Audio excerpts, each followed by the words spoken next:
Hello and welcome back to me talking about EDH and art. It is a way to pause the soul. Today, or right now, we're talking about one of the most hated commanders, or possibly most loved, depending on who you ask. Grand Arbiter Augustin the Fourth, with the awesome effect that he makes your stuff cheaper if you design it properly, and your opponents have to pay more mana. This is a classical stacks commander. However, I haven't designed my Grand Arbiter deck as a stacks commander. Not necessarily. I've tried for a more Azorius kind of tribal deck with. It's still control, but um, you can have certain Azorius themed cards that just say I am really really Azorius. You can have some really cool lore if you read the flavor text. Um, some bosses that run Azorius, um, they are, I mean, they're a bit clunky, they're a bit expensive, but they really do cool stuff, and you get to feel like a upholder of the law.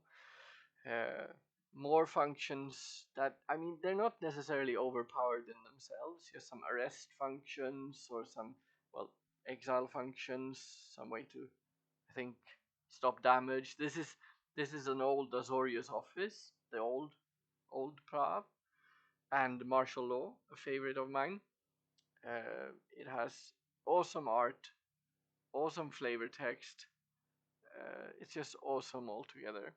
Talking about also the office of Azorius, uh, in another expansion, Nicol Bolas takes over Ravnica and tries to activate the Immortal Sun, which he actually technically does from the Hallowed Fountain of New Prav. This is that place. Uh, cool to know. Another island uh, happens to be, I don't know if I can zoom in sufficiently, but this little figure who walks, this is actually Jace after he has been banished from Amonkhet by Nicol Bolas to get lost on Ixalan. It's a cool thing that he actually shows up in several basic lands, but I have it on that one. Another land which has very nice art is Thriving Isle, which I have a slight guess might be um, archetyped after how Neverland looked in some Peter Pan movie in the 90s or something. Um, it's so beautiful. You can almost see all kinds of biotopes or whatever, biomes, I don't know. And it even says all the wonders of the natural world in one breathtaking microcosm. That is a very proper description of Thriving Isle.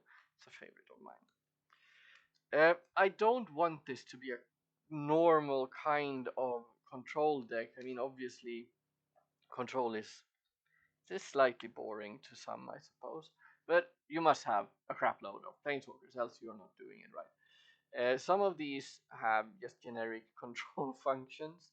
I am a sucker for Dovinban because I think no one else appreciates him, but I love him. Um, some people claim that this Jace is very bad. Well, arguably, he doesn't really do card advantage, but at least he fits because he's the Guild Pact. This is a very strong Jace, not a very impressive Jace. Some cool, and then obviously the awesomeness of the awesomeness, uh, Elspeth, Sun's Champion, with extension art. I've opened this in a booster. I don't want to tell you how many Theros booster boxes I had to buy, but it was expensive. Um, I love this card. This card has helped me win games. This is a very emotional card for me. Again, a way to exemplify how the art and the cards, how it all goes together to create something very special. She even has a certain, I don't know if the camera can show it justice, but she has a very certain decided face on her, like she really knows what's going on. Except for the planeswalkers, I mean, I have some sweepers, but not that many, like just 3 or so. And not even Supreme Verdict because I'm out of them. They're being used in another deck. But some exile enchantments, they seem like a tribunal, fits very well with Azorius. Classical borrowed time shows Teferi there, cast out, and obviously the Azoriusest of them all, Detention Sphere. You need some counter spells as well. Obviously, you can't do white blue control without counter spell, but there are some Azorius themed counter spells. This one gains a lot of rebate from the commander too. That one even has Augustin the Fourth speaking on it. Very nice, very nice. This one, it's not very easy to notice this, but I feel that it. I mean, it's from Return to Ravnica.